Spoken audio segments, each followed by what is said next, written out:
नमस्कार, हमारा उत्तराखंड देख रहे हैं आप। मैं हूं आपके साथ भावना त्रिपाठी। बुलेटिन की शुरुआत करेंगे इस वक्त की बड़ी खबर के साथ। मुख्यमंत्री पुष्कर सिंह धामी प्रयागराज दौरे पर हैं। महाकुंभ में यूसीसी के लिए संतों का समागम हुआ। संतों ने सीएम धामी का सम्मान किया। परिवार के साथ महाकुंभ मुख्यमंत्री पुष्कर सिंह धामी पहुंचे और त्रिवेणी संगम पर आस्था की डुबकी लगाई।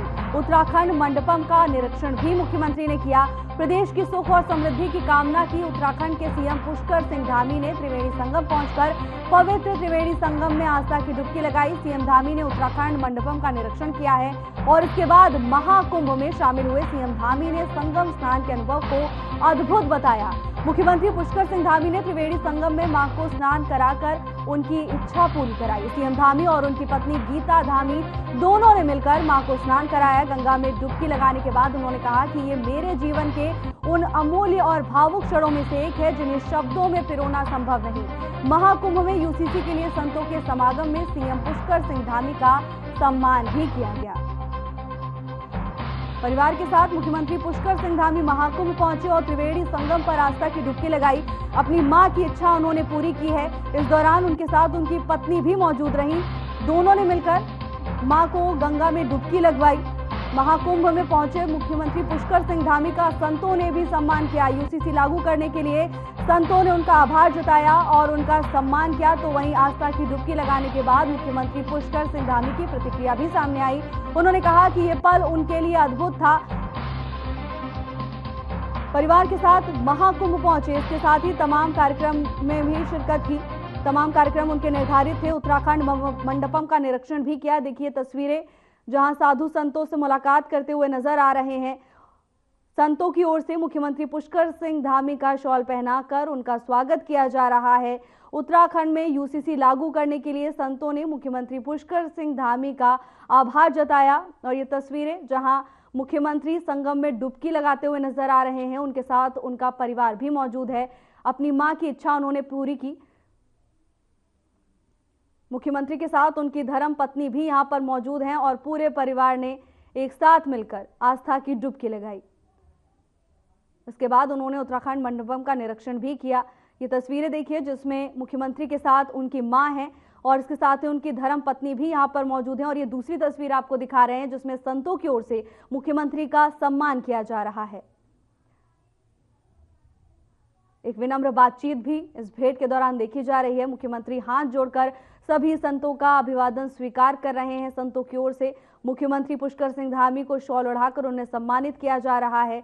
बता दें कि आजादी के बाद देश में यूसीसी लागू करने वाला उत्तराखंड पहला राज्य बना है और इसी को लेकर संतों में खुशी की लहर।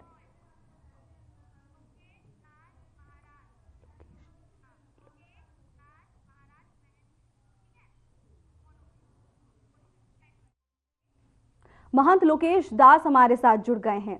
महंत जी, कैसा अनुभव रहा? मुख्यमंत्री पुष्कर सिंह धामी महाकुंभ में शामिल होने के लिए पहुंचे, इस ऐतिहासिक पल का गवाह बने। मुझे बड़ी प्रसन्नता है। हमारे प्रदेश के मुख्यमंत्री पुष्कर सिंह धामी जी प्रयागराज कुंभ में स्नान करने के लिए पहुंचे हैं और उन्होंने व्यवस्था को देखते हुए शाही स्नान पर ना पहुंचकर, क्योंकि शाही स्नान में बहुत ज्यादा भीड़ है, उस व्यवस्था को देखकर शाही स्नान से पहले ही धामी जी पहुंचे और संतों ने उनका स्वागत किया है। जो उत्तराखंड एक भारत का एकमात्र ऐसा राज्य बना है जिसने यूसीसी लागू किया, जिससे यूसीसी लागू होने से लोगों को बहुत बेनिफिट होगा। जो अब चाहे रिलेशन में रहेंगे तो सबका आपको पंजीकरण कराना पड़ेगा, जिससे कि परिवार वालों को भी इस बात का पता होगा। सब चीजें बहुत सभी संतों ने इसका खुलकर स्वागत किया है और अच्छी चीजों का स्वागत होना चाहिए। लोकेश दास जी, इस समय उनके साथ उनका पूरा परिवार भी मौजूद रहा। संगम में डुबकी लगाने के बाद मुख्यमंत्री की प्रतिक्रिया भी सामने आई है, उसको लेकर क्या कहेंगे? देखिए ये तो बहुत ही अच्छी बात है। हमें भी, हम सबको, क्योंकि ये अवसर बार बार नहीं आता है, कई सालों के बाद आता है और ये तो महाकुंभ है जो कि 144 वर्षों के बाद आया है। वो अपने परिवार के साथ पहुंचे हैं और क्योंकि पुण्य और चाहे हम यज्ञ करें, चाहे कोई भी अनुष्ठान करें, जब आप गृहस्थ जीवन में होते हैं तो अपनी अर्धांगिनी के साथ मिलकर करते हैं तो उसका पुण्य आपको तभी ही पूर्ण रूप से मिलता है। और मुझे बड़ी प्रसन्नता है उत्तराखंड के मुख्यमंत्री पुष्कर सिंह धामी जी और वहां पर पहुंचे पहुंचे हैं और सभी संतों ने उनका तहे दिल से स्वागत किया है। और उत्तराखंड में मुख्यमंत्री बनने के बाद वो एक युवा मुख्यमंत्री है और बहुत ही एक्टिव रहते हैं और संतों का आशीर्वाद हमेशा उनके साथ रहा है। वो ऐसे ही सकारात्मक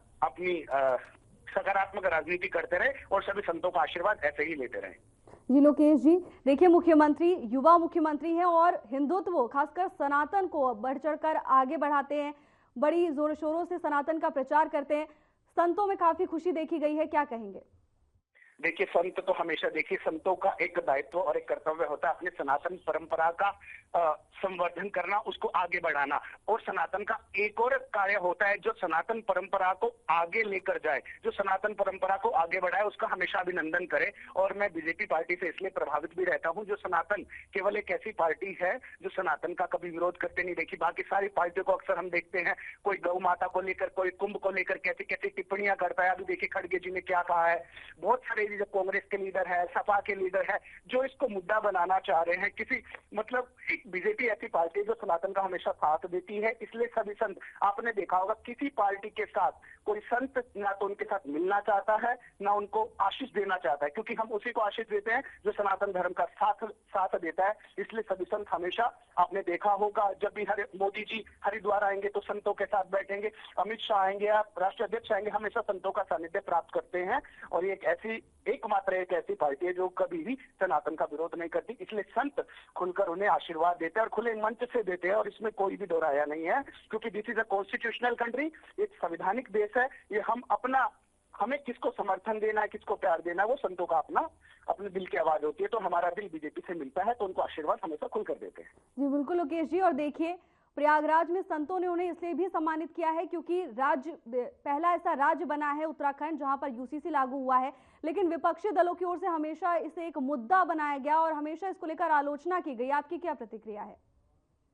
क्या था ना, राजनीति का मतलब यही होता है कि केवल विरोध करना। मुझे लगता है ये गंदी राजनीति नहीं चलनी चाहिए। अगर कोई व्यक्ति, अगर कोई सरकार अगर अच्छा निर्णय लेती है तो हमें उसका समर्थन करना चाहिए। हम बीजेपी को समर्थन करते हैं, लेकिन जो भी अगर कोई दूसरी सरकार, अगर कांग्रेस सरकार हो, अगर कोई अच्छा फैसला लेगी, हम उनका भी समर्थन करेंगे। मुझे लगता है राजनीति से परे उठकर हमें देश को सर्वोपरि रखना चाहिए कि देश हमारे लिए सर्वोपरि है।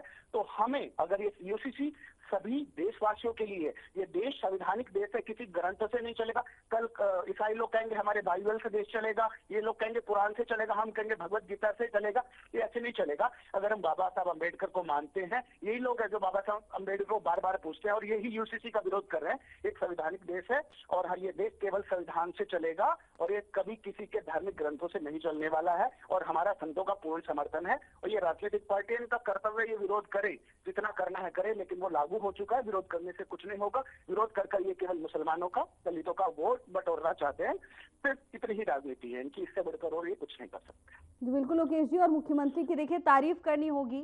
चाहते तो वीआईपी के तौर पर जा सकते थे और शाही स्नान के दिन वहां पर पहुंच सकते थे, लेकिन फिर भी उन्होंने दूसरा दिन चूज किया।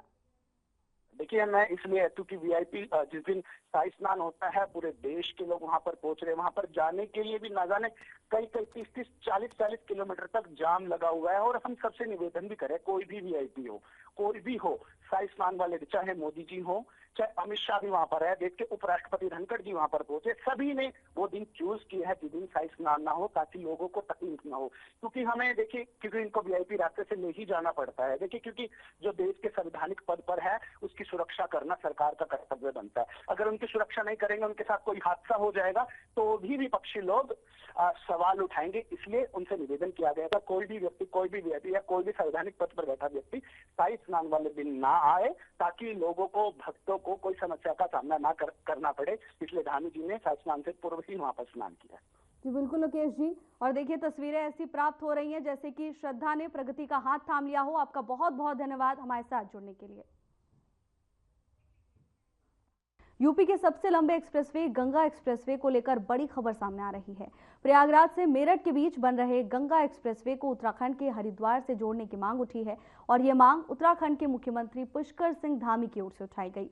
दरअसल सीएम धामी और उत्तर प्रदेश के मुख्यमंत्री योगी आदित्यनाथ शनिवार को पौड़ी जिले के यमकेश्वर में एक स्कूल के कार्यक्रम के दौरान एक साथ मौजूद थे और इसी कार्यक्रम के बीच प्रयागराज मेरठ गंगा एक्सप्रेसवे को हरिद्वार तक जोड़ने जाने की मांग सीएम धामी ने उठा दी। गंगा एक्सप्रेसवे को लेकर ये बड़ी खबर आप तक पहुंचा रहे हैं, जहां मुख्यमंत्री पुष्कर सिंह धामी ने सीएम योगी से एक मांग की। उत्तराखंड के हरिद्वार से जोड़ने की मांग उठाई गई है। प्रयागराज टू मेरठ के बीच एक्सप्रेसवे बन रहा है।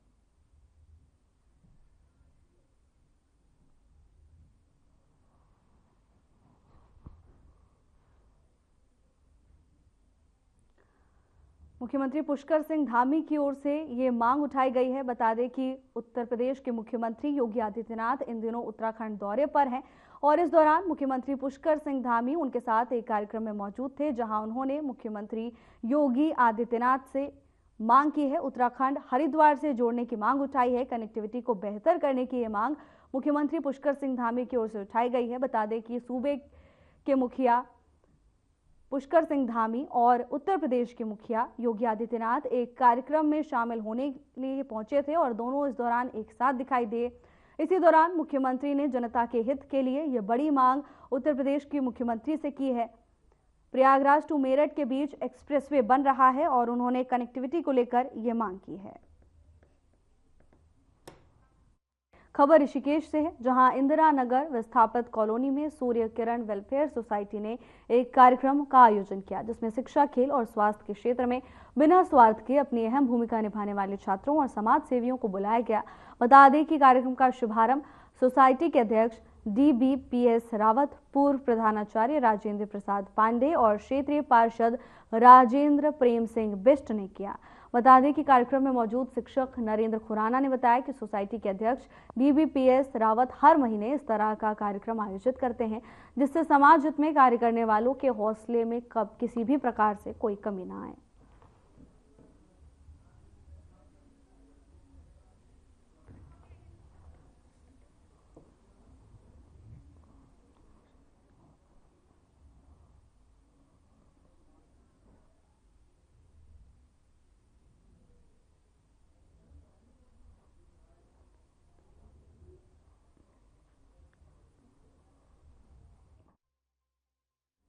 प्रधानमंत्री नरेंद्र मोदी फ्रांस के लिए रवाना हो गए हैं। बता दें कि AI एक्शन समिट में सह अध्यक्षता के लिए प्रधानमंत्री नरेंद्र मोदी फ्रांस के लिए रवाना हो चुके हैं। फ्रांस के राष्ट्रपति मैक्रो और प्रधानमंत्री मोदी फ्रांस में पहले भारतीय वाणिज्य दूतावास का उद्घाटन करने और अंतर्राष्ट्रीय थर्मोन्यूक्लियर प्रायोगिक रिएक्टर परियोजना का दौरा करने के लिए मार्सिले भी जाएंगे। फ्रांस में PM मोदी राष्ट्रपति डोनाल्ड ट्रंप के न्योते पर अमेरिका की 2 दिवसीय यात्रा पर जाएंगे। प्रधानमंत्री Narendra Modi AI action summit की सह अध्यक्षता के लिए रवाना हो गए हैं। कभी टीचर ने अगर हमें क्लास में माइंड करवाने के लिए बिहार का लड़का हो और राजनीति का सवाल न हो, यह हो ही नहीं सकता। देखिए, बिहार के लोग बहुत तेजस्वी होते हैं और किसी के मन में आता है लीडरशिप का भाव। जी सर, सर और इस वक्त की बड़ी खबर की ओर रुख करेंगे, जहां नेशनल गेम्स की प्रतियोगिता चल रही है और इसी को लेकर सभी तैयारियां पुख्ता नजर आ रही हैं। तमाम तरह की बेहतर व्यवस्था की गई है। हरिद्वार में नेशनल गेम्स की प्रतियोगिता चल रही है। हरिद्वार में शुरू हो गई हैं रेसलिंग प्रतियोगिताएं। स्पोर्ट्स स्टेडियम में नापतोल और मेडिकल के बाद खेल शुरू हो गया है। महिला और पुरुष वर्ग में प्रतियोगिताएं खेली जाएंगी। मैदान में हर टीम की 6 महिलाएं होंगी। 12 पुरुष पहलवान दिखाएंगे मैदान में दमखम। हरिद्वार से इस वक्त की बड़ी खबर, जहां नेशनल गेम्स की प्रतियोगिताएं हैं। हरिद्वार में रेसलिंग प्रतियोगिताएं शुरू हो गई हैं। स्पोर्ट्स स्टेडियम में नापतोल और मेडिकल के बाद खेल शुरू हुआ है। महिला और पुरुष वर्ग में प्रतियोगिताएं खेली जाएंगी। मैदान में कुल 6 टीमें, हर टीम की 6 महिलाएं होंगी और 12 पुरुष पहलवान इस मैदान में दिखाई देंगे।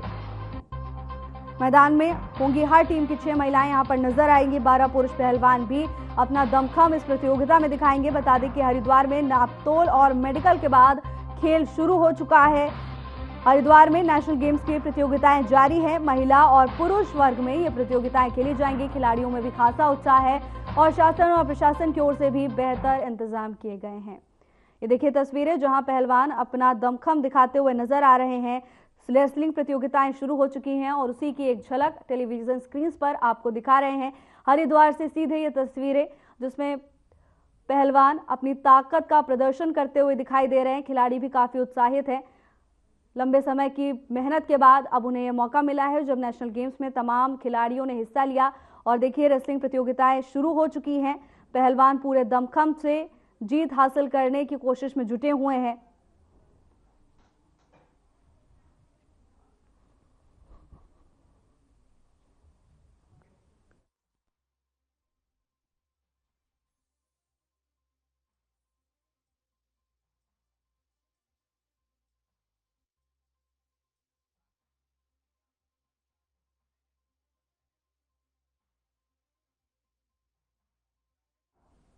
गाजियाबाद से कुछ युवक गंगा घाट पर घूमने के लिए गए थे और इसी दौरान एक बड़ा हादसा हो गया जिसमें मौत होने की खबर भी सामने आई है। बता दें कि गाजियाबाद से 4 दोस्त घूमने के लिए लक्ष्मण झूला पहुंचे हुए थे। दोपहर के समय सभी दोस्त मस्त राम घाट पर नहाने के लिए चले गए। नहाते हुए 20 वर्षीय वैभव शर्मा का पैर फिसला और गंगा में डूब गए। दोस्तों ने घटना की जानकारी पुलिस कंट्रोल रूम को दी। सूचना मिलते ही तुरंत लक्ष्मण झूला थाने की पुलिस और एसडीआरएफ की टीमें मौके पर पहुंची। दोस्तों से जानकारी लेने के बाद एसडीआरएफ के गोताखोरों ने गंगा की गहराई में डुबकी लगाई। करीब आधे घंटे के बाद बेहोशी की हालत में वैभव को बाहर निकाला गया, जिसे आनन फानन में राजकीय चिकित्सालय ऋषिकेश लाया गया। डॉक्टर्स ने जांच के बाद वैभव को मृत घोषित कर दिया है। लक्ष्मण झूला के इंस्पेक्टर रवि सैनी ने बताया कि पुलिस ने शव को कब्जे में लेकर पोस्टमार्टम के लिए भेज दिया है।